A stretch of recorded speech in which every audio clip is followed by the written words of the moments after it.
ao vivo. Bom dia! Bom dia! Seja bem-vinda, seja muito bem-vindo ao Projeto 1203, em que toda segunda e quarta-feira, ao meio-dia e 3, eu e a psicóloga Lígia Maria Aguilera conversamos com você sobre temas relacionados ao desenvolvimento da nossa autoconsciência emocional. Eu sou Ana Júlia Aguilera Gomes, sou advogada de famílias, facilitadora de comunicação não violenta, facilitadora de diálogo no âmbito das famílias. E eu sou Lígia Maria Aguilera, psicóloga clínica e social, especialista em atendimento de casais e família, com experiência já com 40 anos de formada e atuando nas áreas relativas. Exato, a Lígia ela tem 40 anos de experiência nessa psicoterapia de famílias e casais e ela traz essa experiência dela, daquilo que funciona, daquilo que dá certo, para contribuir com a sua família, com o seu relacionamento familiar.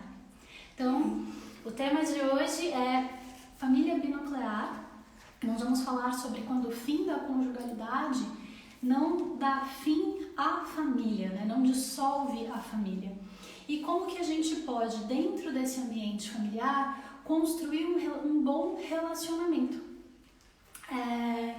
A gente, então, vai fazer isso. A gente tá olhando pra lá, gente, porque eu sou aquela pessoa que começa a falar, começa a fazer live, dá uma tela azul, eu esqueço tudo sobre tudo na minha cabeça.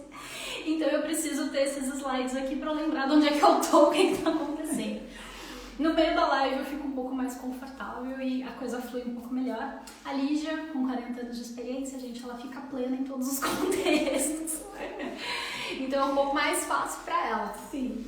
Então, o que é a dissolução da conjugalidade? Gente, muito bem-vindos. Olha, o pessoal da CNV Hub entraram aqui. Bem-vindos, a Cleo, a Ana. Sejam bem-vindas. Sejam muito bem-vindas para nossa live. É todo mundo dando risada, né, do meu nervosismo. Eu espero que com 40 anos de experiência eu comece a ficar um pouquinho mais calma, um pouquinho mais tranquila. Mas então, vamos lá. Eu vou começar explicando para vocês o que é essa família binuclear, né? Isso eu vou explicar porque isso é uma coisa, às vezes, uma questão um pouco mais jurídica, sim, né? E menos relacionada com a psicologia. Que o que acontece? Quando um casal que vivia ou em união estável ou num casamento, né, tinha ali um vínculo jurídico, e aí ocorre a dissolução desse vínculo jurídico, que é pela separação, pelo divórcio, enfim, pelo fim do relacionamento. Mas esse casal tem filhos em comum. E aí o que acontece? O relacionamento, né, o vínculo conjugal se dissolve, mas a família não. Porque aquele casal, ou sejam dois homens, duas mulheres, ou um homem e uma mulher, eles nunca vão deixar de estar ali conectados por causa dos filhos que tiveram em comum. Então, digamos assim, que esse filho mantém a família unida, mas ela passa a ter dois núcleos, né? Eventualmente, cada um vai ter um novo companheiro, uma nova companheira, né? E essa família vai se ampliar. Então, por isso que ela se torna binuclear, porque ela vai ter esses dois lados de cada um dos pais, das mães, dos filhos.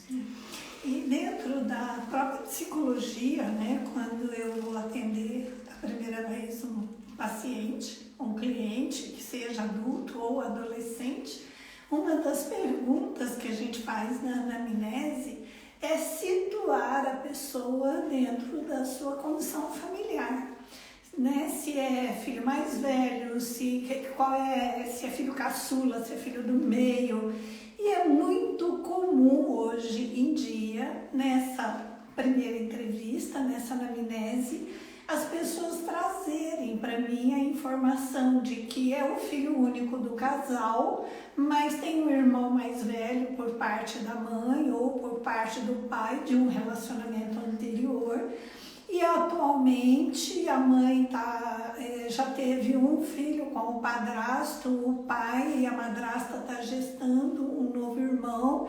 E aí a composição familiar é completamente diferente daquela composição padrão antiga, né? De pai e mãe que vivem juntos e que tem a sequência de filhos e você situa o filho dentro dessa sequência por uma série de razões psicológicas, né? O filho mais velho recebe determinadas colocações familiares, o caçula tem outras, os filhos do meio e assim por diante. E hoje a gente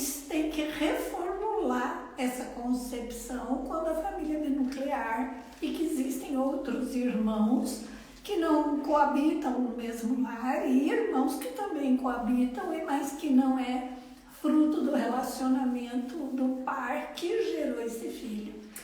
Em suma, o que aconteceu? Com o passar do tempo, essas famílias plurais foram trazidas à luz para o direito. Hoje elas são abrangidas pelo ordenamento jurídico, tem uma série de leis e regramentos próprios para essas diferentes formações familiares, inclusive, por exemplo, que algumas pessoas não sabem, né, que antigamente os filhos havidos fora do casamento não poderiam ser registrados, não tinham direito à pensão alimentícia, e hoje isso já não é assim, né? Todos os filhos têm direito a registro, à pensão, ao cuidado e ao carinho dos pais, pelo menos no quesito, no aspecto jurídico.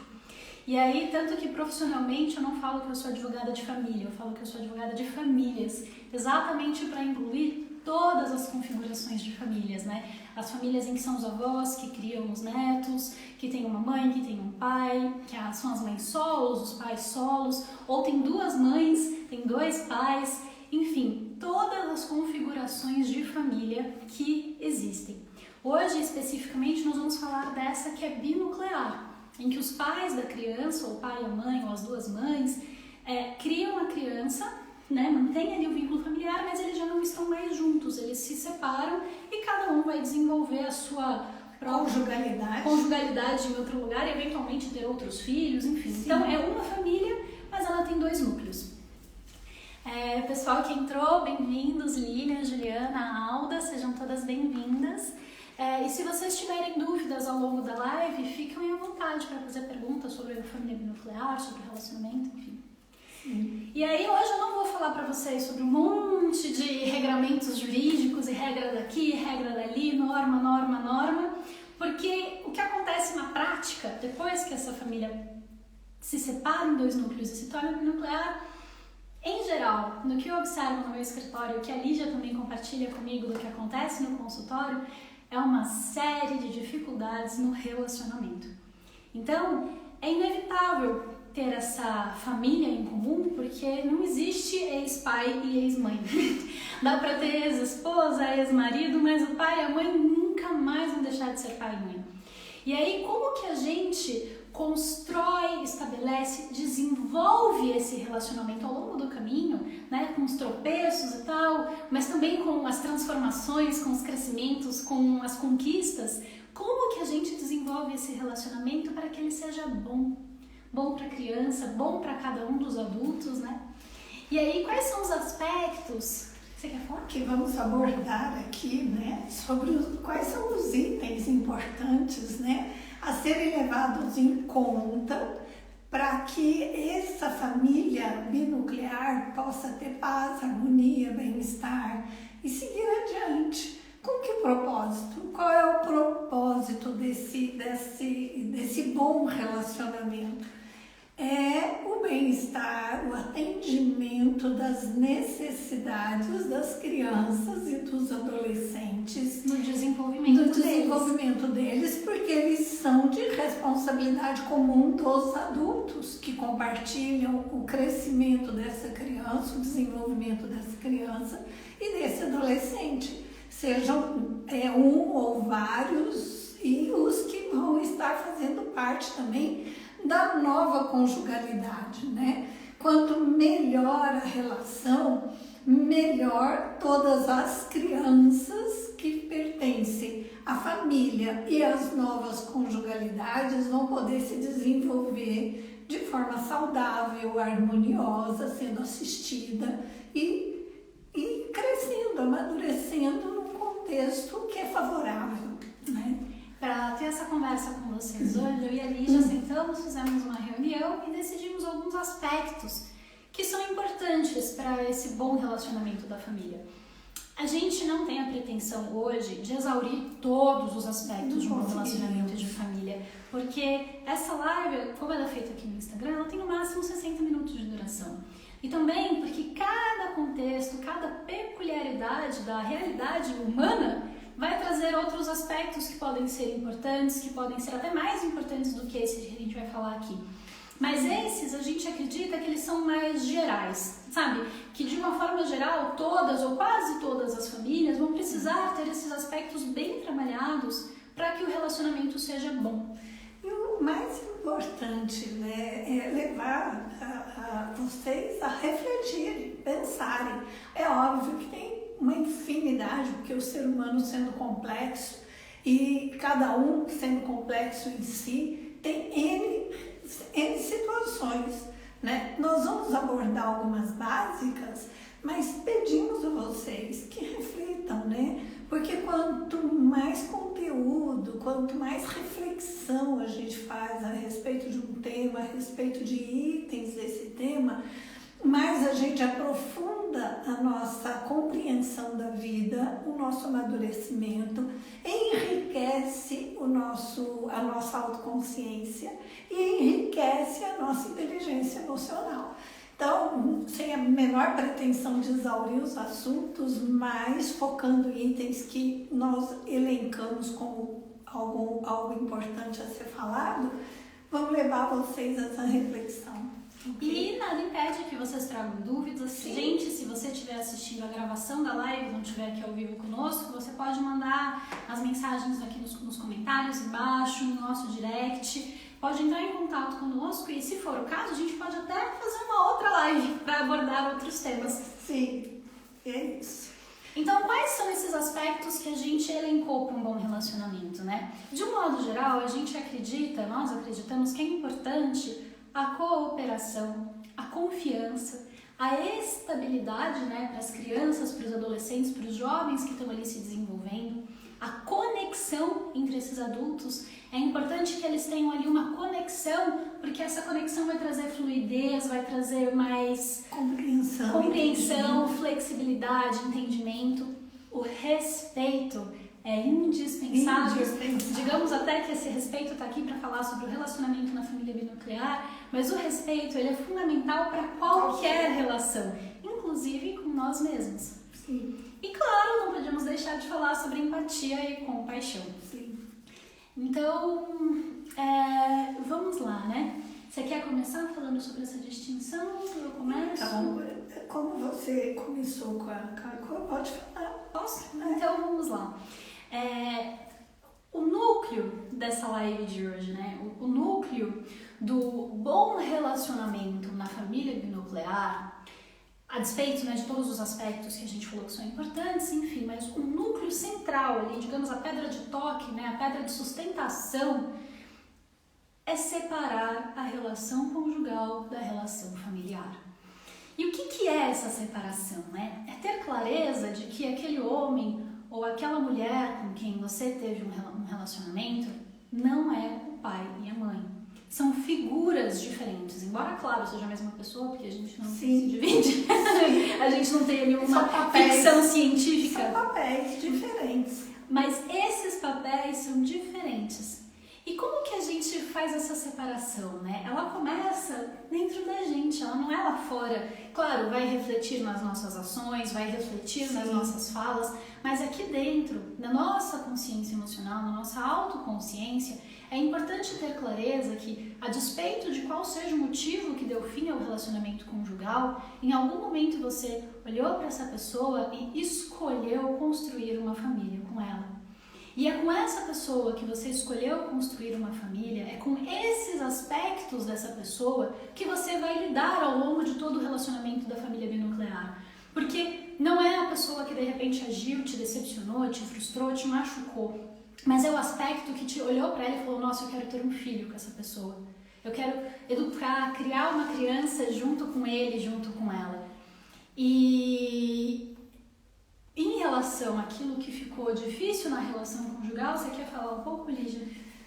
Sim, sempre toda a separação, né? Nós ainda vamos falar sobre luto em alguma live, mas toda dissolução de relacionamento, ela fica um resquício de dor, de mágoa, né? Porque sempre um decide e o outro é obrigado a acatar, ou os aspectos afetivos emocionais do divórcio, da separação, eles não ficam resolvidos com muita rapidez, porque nós somos seres humanos, precisamos elaborar o luto, precisamos esvaziar as raivas, as mágoas, as tristezas, as decepções e as dores.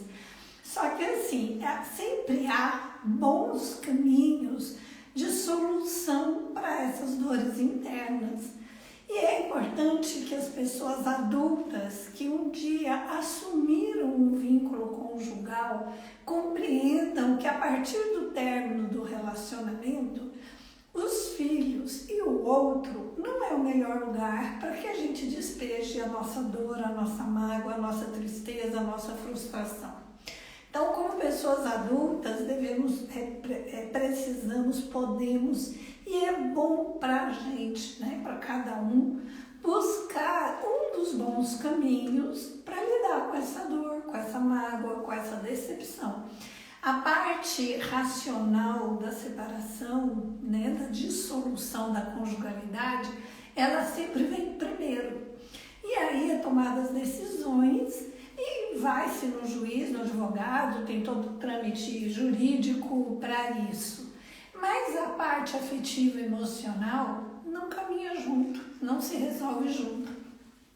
E os filhos continuam participando, né, desse desmonte, dessa resolução, dessas decisões, e eles também fazem parte desse novo modelo, desse novo formato de convivência. E que para eles é o mais importante, que esteja claro, que seja sustentável, que eles possam continuar confiando no pai, na mãe, ou nas duas mães, ou nos dois pais, ou nos adultos para os quais eles vão precisar se apoiar para desenvolver a vida deles. Os responsáveis. Né? Os adultos responsáveis que irão apoiar o crescimento e o desenvolvimento deles.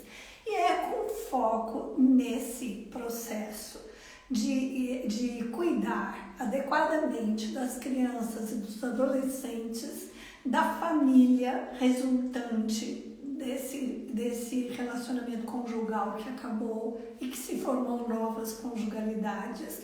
É com foco nesses seres que precisam crescer como adultos saudáveis, que propusemos esses itens, né, como uma possibilidade que o ser humano adulto possa buscar desenvolver, buscar para si, né, e para os seus afetos. Exato.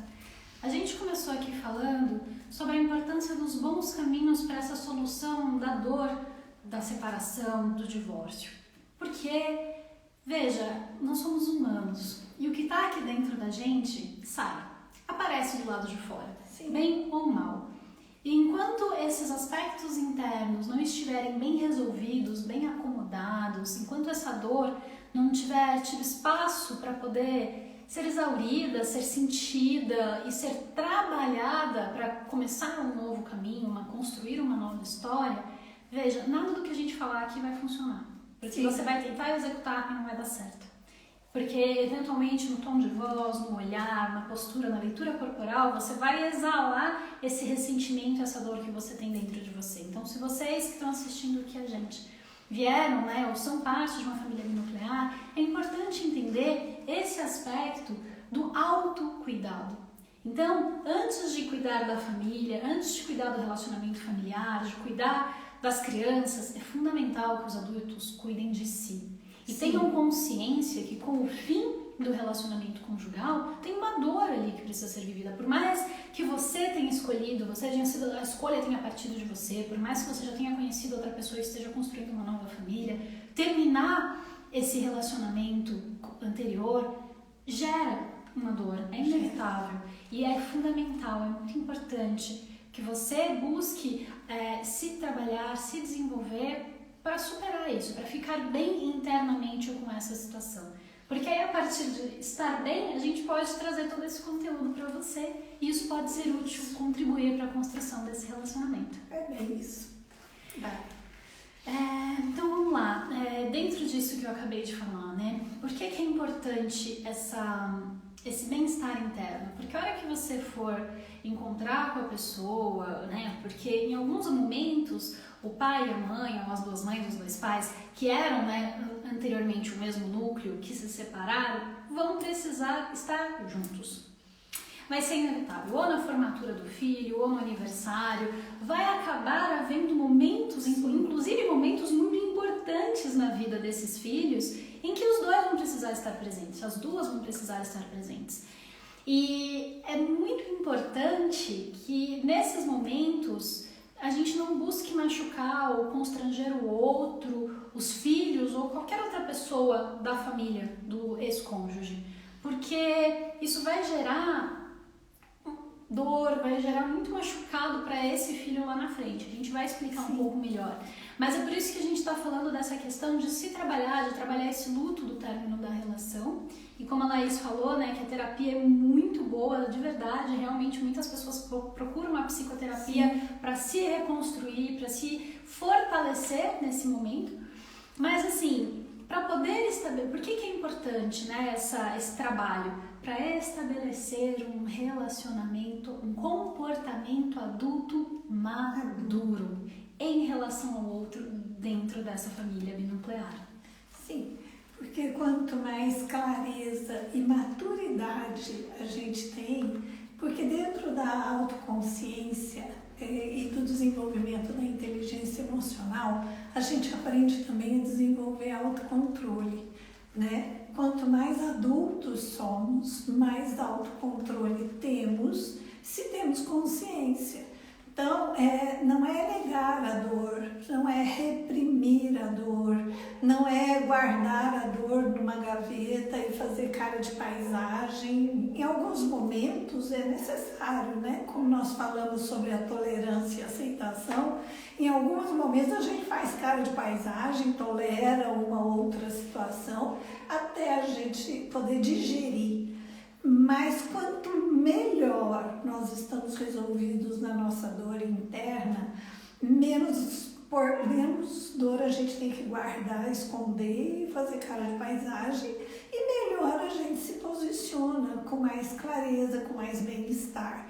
E aí, qual é o resultado disso? O resultado é que a parentela de ambas as partes que precisam participar da situação em benefício da criança ou do adolescente, seja um aniversário, uma formatura, um evento muito importante. Até adulto, né? Quando o filho já está adulto. Uma apresentação de algum evento importante, né, para este ser, todos vão se beneficiar desse relacionamento humanizado, desse relacionamento que a gente fala educado, né? De normas de educação, de bom comportamento, para não gerar constrangimento e para não criar ainda mais mágoas, mais dores, mais dificuldades, porque daí quando você gera mais mágoa, mais dores, mais dificuldades, não é só nos outros adultos que você está gerando também na pessoa importante para você, que é o seu filho, seja ele criança, adolescente, jovem ou adulto, né? É isso. E tudo isso, gente, dentro dessa relação, né, dessa diferenciação, né, do pai, do homem e da mulher, da figura mãe, é importante para ter o respeito a essa figura paterna, a essa figura materna, que é uma referência literalmente fundamental, é a base para o desenvolvimento dessa criança e desse adolescente, e mesmo do adulto, né? Quando os filhos já estão adultos, a figura paterna e a figura materna continua sendo assim importantíssima. E esse respeito, essa postura respeitosa em relação ao outro genitor do filho, né? É muito importante. E a Lídia vai falar um pouquinho sobre as representações psíquicas. Sim, porque o pai e a mãe, eles têm, o pai e a mãe mesmo ausentes, né? Mesmo aquele pai que o filho nunca conheceu, ou aquela mãe que porventura aconteceu um incidente e o filho também não desenvolveu um vínculo de vivência com aquela mãe, até pelas falas do Bert Hellinger, né? Essa transmissão da vida é de uma importância fundamental. Então, o respeito ao genitor masculino e feminino, porque cada ser que existe, ele foi gerado a partir do genitor masculino, do genitor feminino. Então, sejam lá as razões pelas quais esse genitor não contribui com o desenvolvimento da criança em termos de presença, ainda assim precisa ser respeitado, porque ele habita a psique íntima da pessoa, ele é a raiz da criação, ele é a raiz da existência. E o desrespeito a uma raiz de qualquer planta destrói ela, causa danos, causa sérios prejuízos. Então, vai da destruição até prejuízos muito graves. Então, vamos preservar. Se queremos lá na frente, no futuro, ter um bom adulto se relacionando conosco, temos que cuidar do caminho que essa criança, esse adolescente, esse jovem vai trilhar na vida para chegar a ser esse adulto. Então, é muito importante o respeito a essa representação psíquica íntima da criança, né, do ser, em relação à figura paterna e materna. E aí, como que a gente, na prática, desenvolve esse respeito, né? Quais ações são fundamentais para a prática, para a vivência desse respeito? Eu acho que a primeira, que eu sempre escutei você falar, né, em várias palestras, inclusive de temas diferentes, que é um alicerce, né, um outro alicerce, que é não quebrar a autoridade de nenhum dos pais. Não só o ex-cônjuge não quebrar a autoridade do outro, mas qualquer outro familiar, né? Responsável na relação, os avós, os tios, sim. Porque essa autoridade do pai, essa autoridade da mãe também é fundamental para o desenvolvimento psíquico da criança, né? Também. Existem divergências entre os adultos, né, em relação a uma série de normas, de regras, do que pode, do que não pode. Tem mãe que permite que o filho durma fora de casa, na casa do amiguinho, do coleguinha, tem pai que não permite. Tem pai que permite, tem mãe que não permite. Tem avós que contestam essa postura, né, do casal, se permite que os filhos vão dormir na casa de outros. E uma série de coisinhas, de regras, são regras de condutas, né? Que quando não está muito claro, é muito importante que os adultos conversem entre si, que eles não discutam isso diante da criança, e muito menos assim, seu pai não deixou, mas eu deixo, pode ir.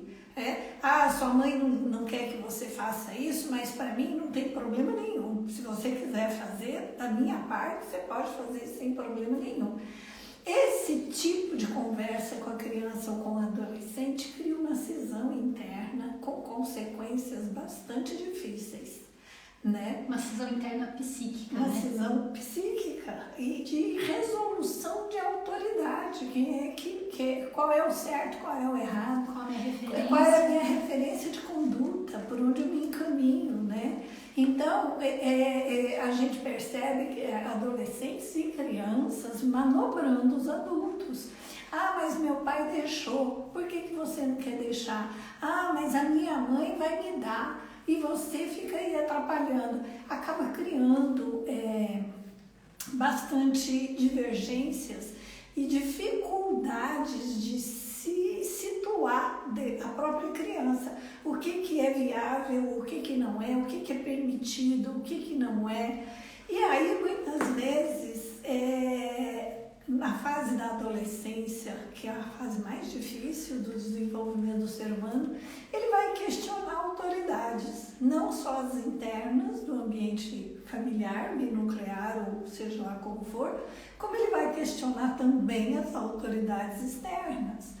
E nisso ele pode criar bastante dificuldades para as vidas deles. Pode escolher caminhos mais complicados, mais difíceis de se conduzir por falta de uma referência. Quando existe uma coerência entre os adultos e não existe essa quebra de autoridade, a criança e o adolescente se desenvolve de um modo que lá na frente ele vai poder refletir e redecidir, né? Porque algumas coisas são proibidas para a criança, mas já são permitidas para o adolescente. São proibidas para o adolescente e para a criança, mas já são permitidas para o jovem. Então, essa pessoa que cresce com uma coerência, com uma sustentabilidade nessa questão de autoridade, não é que ela vai ser uma pessoa submissa ao medo, submissa à autoridade. Ela vai crescer uma pessoa sabendo ponderar e fazer boas escolhas. Aqui eu quero fazer um parênteses entre autoridade e autoritarismo, tá? A autoridade é aquela postura do adulto que estabelece limites protetores para a criança com amorosidade, com clareza. A criança ou adolescente sabe o porquê desses limites. A criança e o adolescente são conduzidos por uma compreensão, tanto pela mãe, quanto pelo pai, quanto pelos adultos que façam presentes, né? Porque a gente costuma dizer também que vó desautoriza muito os pais, né? Agradam demais os netos e estragam, né, os netos. Enquanto neta, quem nunca, né, comeu doce que não podia, escondido? Pois é. Eu comi várias vezes. Mas até os avós agradarem os netos num determinado ponto, em umas determinadas coisas, não chega a prejudicar tanto a quebra de autoridade. A principal quebra de autoridade que não pode ocorrer é entre pai e mãe, porque pai e mãe são os sustentáculos do direcionamento moral dos filhos e da condução de autoconfiança dos filhos diante da vida, né? Mas autoridade amorosa, né? Que a criança se sente protegida, se sente amparada, se sente assistida. O autoritarismo é uma imposição agressiva, muitas vezes, violenta, na maioria das vezes. Então, o autoritarismo, ele acaba gerando mais dificuldades, dores, né? Revolta, frustrações, né? Então, e que inclusive é um dos fatores que leva à quebra de autoridade, porque um é muito autoritário e o outro quer ser muito flexível e acabam se confrontando e criando transtornos.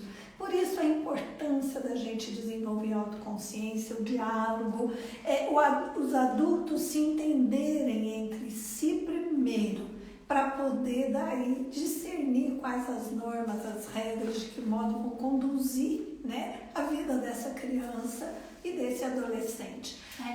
Exato, inclusive é muito importante falar disso, porque o que a gente está propondo aqui não é uma concordância plena sempre entre pai e mãe, porque somos seres diferentes, Sim. Né? Nós somos pessoas diferentes. Sim. Pela nossa própria humanidade, pela pluralidade da nossa humanidade, vão surgir diferenças ali, divergências, uma ideia que sim, que não. E, inclusive, em relação às decisões que cabem aos filhos.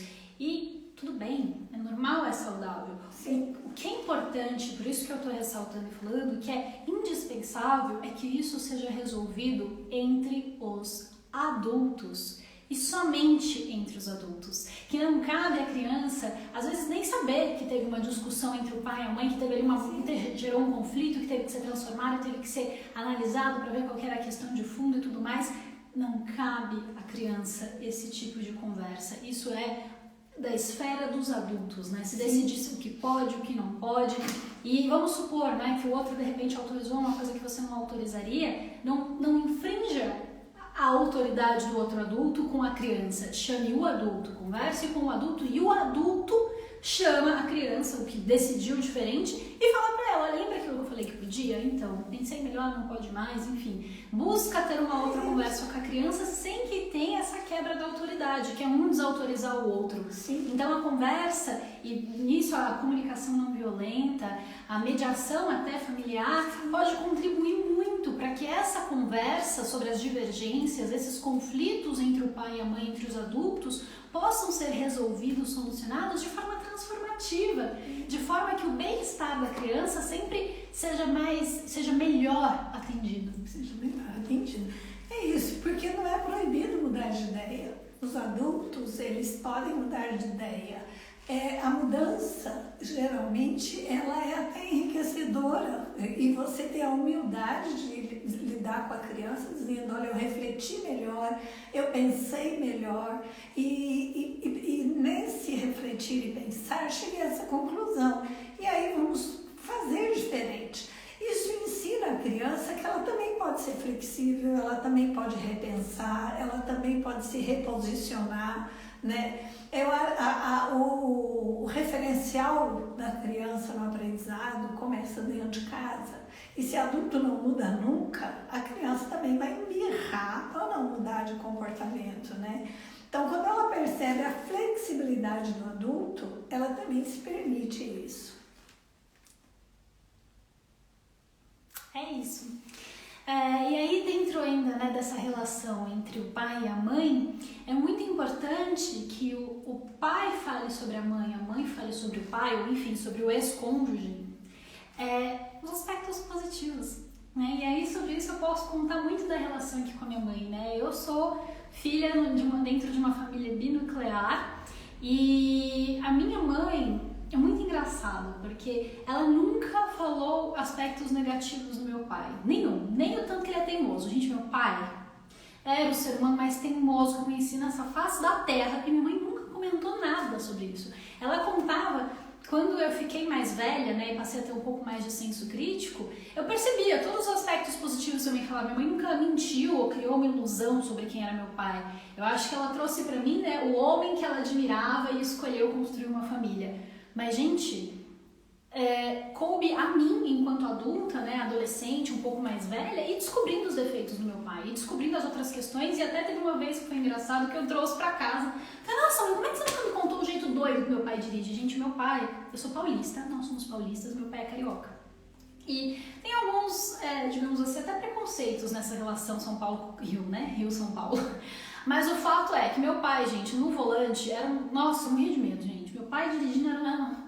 E aí um dia eu voltei pra casa de uma viagem que eu tinha feito com meu pai e falei, minha mãe revoltada. Gente, como meu pai faz essas coisas? Ele andava em acostamento, ele aprontava, gente, dirigindo, que era assim, Jesus. E aí eu falei pra minha mãe, como é que você lida com isso? Ele já fazia isso, é novidade? Ah, não, ele sempre foi assim, ele fazia isso. Eu falei, como assim? Mas você nunca me contou que meu pai era esbarbeiro no trânsito, como assim? E ela, filha, quando chegasse a hora você ia descobrir. E aí a gente até conversou, fez piada, brincou, e aí ela me contou, dentro desse contexto, eu já era adulta, já tinha acho que mais de 20 anos, e aí ela contou pra mim, olha filha, quando seu pai fez isso uma vez comigo, entrou no acostamento, eu fiz ele parar o carro e eu desci, enquanto ele não voltou, e eu falei pra ele, se você for andar no acostamento, eu não vou ficar dentro desse carro.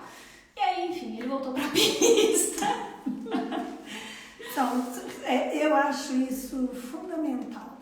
Porque tanto o pai quanto a mãe fazem parte da composição do filho, embora o filho também seja um ser único e exclusivo. Mas você ficar falando dos defeitos, das dificuldades do outro, não constrói nada de bom. E a criança pode começar a achar, puxa, eu tenho esse problema, eu tenho essa dificuldade, como que eu vou lidar com isso se o outro não está me sustentando na situação, né? E tem um outro fator, tem mães que ainda falam, nossa, como você é parecido com seu pai, como se fosse coisa pior do mundo, né? Ou quando falam, ai, como você é parecida com a sua mãe, que também é ruim, né? Porque o pai e a mãe, todo ser humano tem coisas boas e tem coisas ruins. E é óbvio que quando essa criança foi feita, o que estava contando nessa situação eram as coisas boas, porque senão essa criança não tinha sido feita, né? Então, com certeza gerou a vida, e uma vida que vingou e que está crescendo e que enriquece a vida de quem participa dessa existência. Então, é muito importante que a gente fale dos aspectos bons, dos aspectos positivos, das características boas, porque isso nutre a alma da criança, isso fortalece a autoconfiança da criança, né? Fortalece os vínculos, fortalece a autoestima, principalmente, né? E a capacidade do ser humano crescer, podendo admirar as outras pessoas, ao invés de ter que ficar naquela luta interna com os defeitos que ela não sabe como tirar de dentro dela. né? Porque não é dela, é do pai ou é da mãe, e ela tem que brigar com aquilo no íntimo dela, que é algo bastante ruim para a criança, para o adolescente, para o jovem, e que vai refletir na vida adulta dessa criança, desse jovem. A Juliana está aqui elogiando, falando que isso tudo que a gente está conversando é sobre inteligência emocional, maturidade, e é exatamente isso, Juliana. Sim. A gente acredita que o desenvolvimento da inteligência emocional, pela tomada de consciência, é um caminho muito efetivo para a transformação. E que essa consciência vai transformando as nossas relações. Por isso a gente começou, né? Primeiro, o adulto precisa cuidar de si para depois estar disposto a construir a relação familiar. O Raul mandou uma pergunta aqui, ó.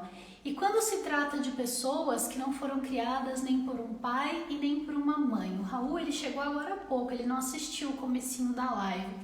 Raul, acho que no comecinho da live a gente falou, né, que esse papel que nós estamos descrevendo aqui é sobre os adultos responsáveis pelas crianças, né? Porque sim, tem crianças que são criadas pelos avós ou até dentro de um sistema institucional, enfim.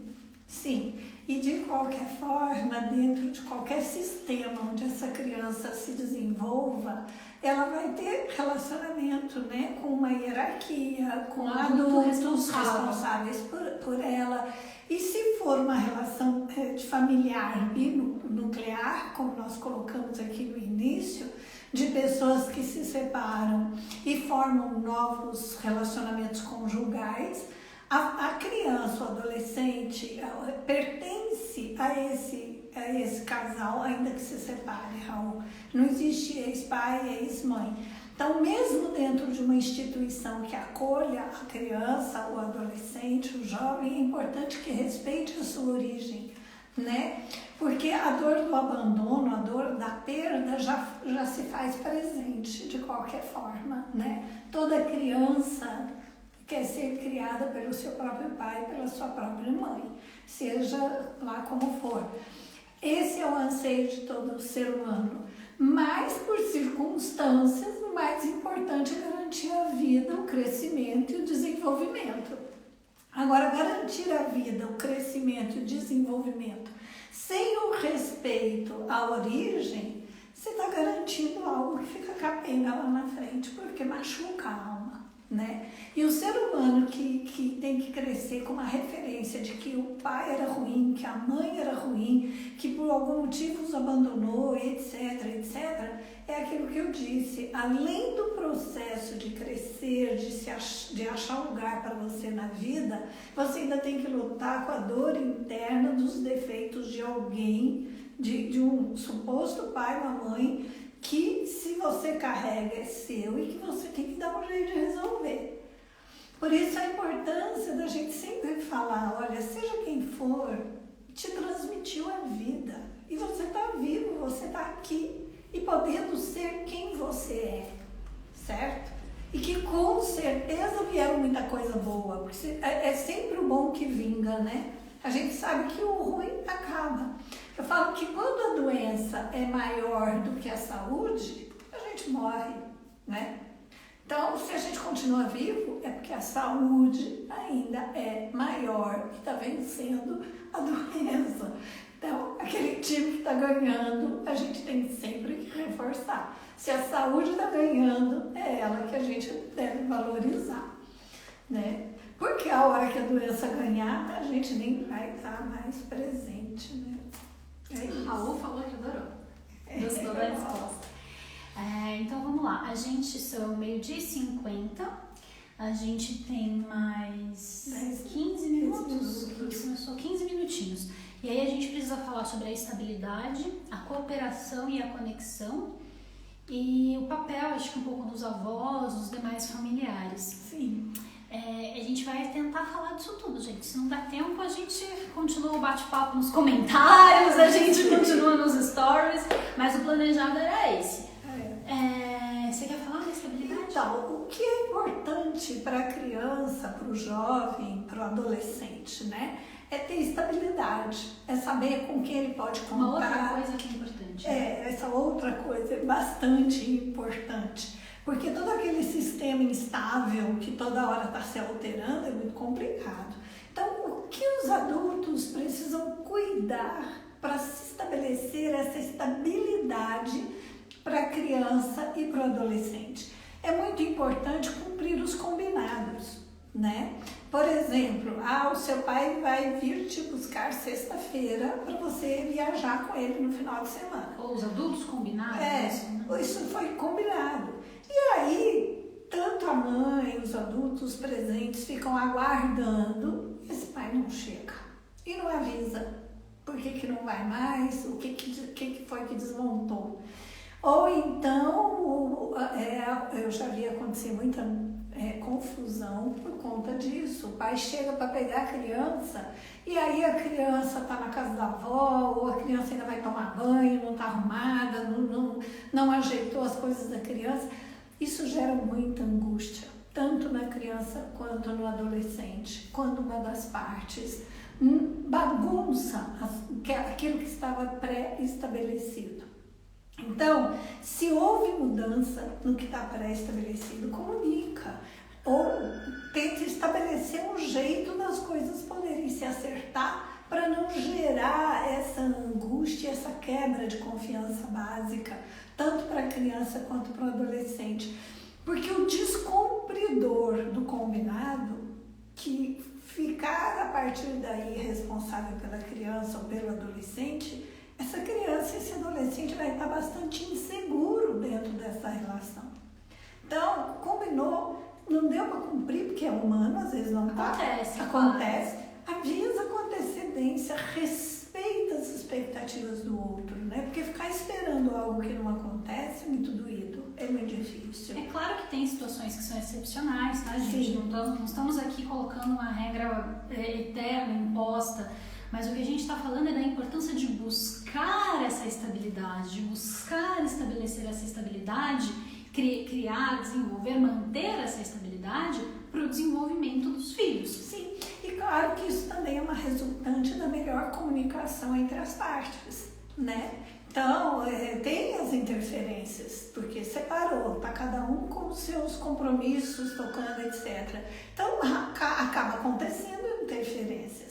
Mas quanto melhor é a comunicação e a fluidez dessa comunicação, mais confiável as coisas ficam e melhor se estabelece para uma vida mais segura, de autoconfiança para a criança e para o adolescente. Então, o que é estabilidade para a criança? É essa importância do vínculo com os familiares e essa presença nos eventos, nas circunstâncias, que ele possa contar, né? Então ele sente que mesmo os pais estando separados, a dissolução conjugal tenha ocorrido, ele não perdeu. Ele continua tendo os mesmos adultos para cuidar do desenvolvimento da existência dele. E isso gera menos dano, né? Porque, claro, o anseio de todo filho é ter pai e mãe juntos, sempre. Mas a criança aprende a aceitar, a trabalhar isso de uma forma mais natural e cresce saudável, porque ele perdeu a conjugalidade, mas ele não foi excluído da vida do pai nem da mãe, né? A cooperação e a conexão, né? Aí a gente já está entrando com uma profundidade da relação humana positiva, da comunicação não violenta, da cultura de paz, porque separação não precisa ser guerra, né? Então, a importância da empatia no desenvolvimento da cooperação, olhar o contexto do outro, buscar contribuir no que diz respeito aos filhos, com compaixão, com compreensão mútua.